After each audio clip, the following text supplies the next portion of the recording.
भगवते वासुदेवाय। साधकों, हम श्रीमद् भगवद गीता के 13वें अध्याय का श्रवण कर रहे हैं और श्लोक संख्या 24 तक हम सुन चुके हैं। आज हम श्लोक संख्या 25 का श्रवण करेंगे। तो आइए देखते हैं श्लोक संख्या 25 में क्या है।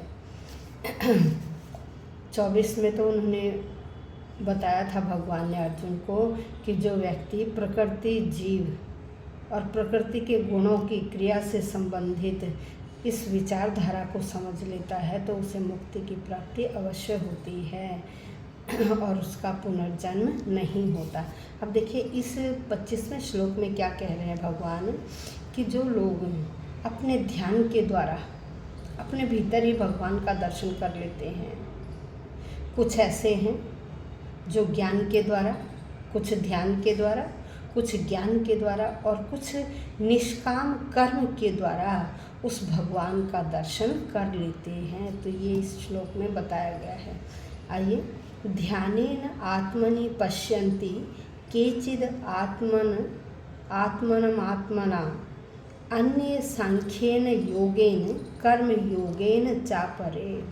कह रहे ध्यानेन, ध्यान के द्वारा, आत्मनि अपने अंदर, पश्यन्ति देखते हैं, केचिद कुछ व्यक्ति ध्यान के द्वारा अपने अंदर भगवान का दर्शन कर लेते हैं।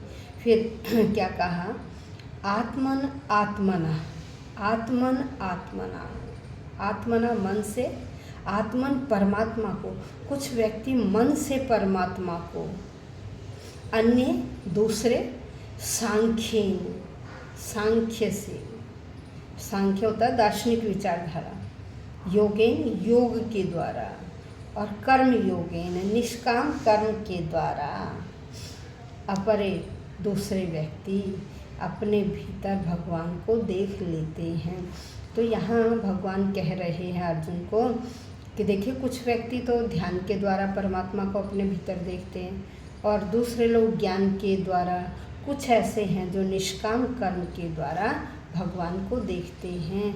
तो यहाँ देखिए भगवान बता रहे हैं कि कई प्रकार के व्यक्ति हैं। कुछ ऐसे नास्तिक व्यक्ति हैं जो भगवान को नहीं मानते हैं, वो अध्यात्म ज्ञान से विहीन है। वह सब कुछ जो आँखों के सामने दिखाई दे रहा है बस उसे ही सब कुछ मानकर उन्हीं सुखों में लिप्त रहते हैं।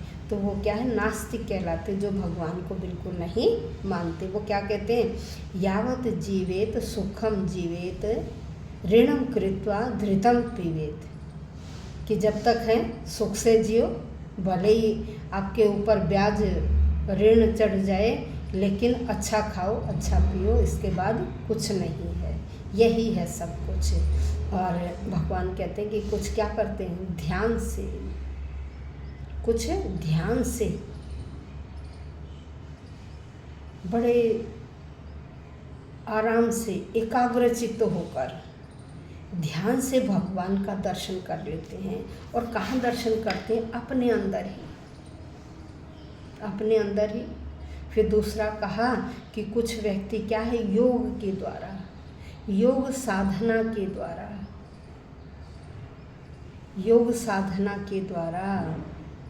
योग का मतलब क्या है, योग है कर्मसु कौशल, भाई अपने कार्य में उन्हें कुशलता है और योग करते, उस योग के द्वारा, उस कार्य में कुशल के द्वारा वह उस भगवान को प्राप्त कर लेते हैं।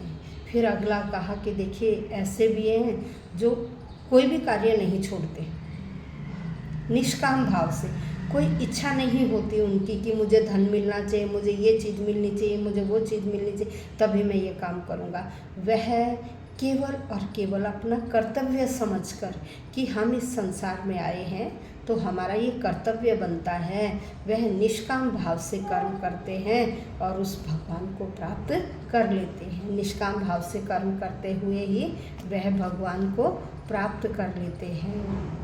और वह यह समझ जाते हैं कि देखिए इस संसार में क्या 24 तत्व हैं, संसार में क्या है, 24 तत्व हैं। 24 तत्वों के ऊपर वो आत्मा को मानते हैं। किसको मानते हैं, आत्मा को। जो श्रद्धावान व्यक्ति हैं वह सांख्य दार्शनिक इस भौतिक जगत का जो विश्लेषण करते हैं वो कहते हैं कि 24 तत्व हैं। इन 24 तत्वों के ऊपर आत्मा है। वह सांख्य दर्शन वाले क्या करते हैं, 24 तत्वों के ऊपर आत्मा को मानते हैं कि आत्मा 25वां है, 25वां तत्व है। फिर उस आत्मा के आगे ही परमात्मा को मानते हैं कि वो परमात्मा 26वां तत्व है। परमात्मा क्या, वो 26वां तत्व है। तो वह व्यक्ति इस प्रकार से मोह माया रहित होकर केवल और केवल उस भगवान के ध्यान में लीन रहते हैं, कोई कार्य नहीं छोड़ते, निष्काम भाव से कर्म करते हैं।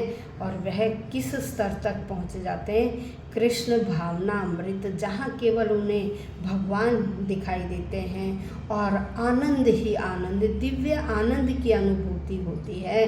ऐसे आनंद तक वह पहुँच जाते हैं। वह कौन है, जो निष्काम भाव से कर्म करते हैं और अपने कर्तव्य को नहीं छोड़ते, किसी भी, उनके मन में किसी भी प्रकार के फल की इच्छा नहीं है। क्योंकि देखिए गीता में क्या कहा गया है, गीता में क्या कहा गया है कि कार्य करिए, फल की इच्छा मत करो, फल की इच्छा मत करो। तो इस प्रकार से ये 3 प्रकार के व्यक्ति, एक ध्यान के द्वारा, फिर कहा कि सांख्य योग के द्वारा, फिर योग के द्वारा, और निष्काम भाव से व्यक्ति उस परम शक्ति तक पहुंच जाते हैं या उसका दर्शन अपने अंदर ही कर लेते हैं। और फिर जब भगवान का दर्शन कर लेते हैं तो उन्हें किसी प्रकार की इच्छा नहीं रहती, वह दिव्य आनंद और दिव्य रस को प्राप्त करते हैं। ऐसा भगवान कृष्ण अर्जुन को बता रहे हैं।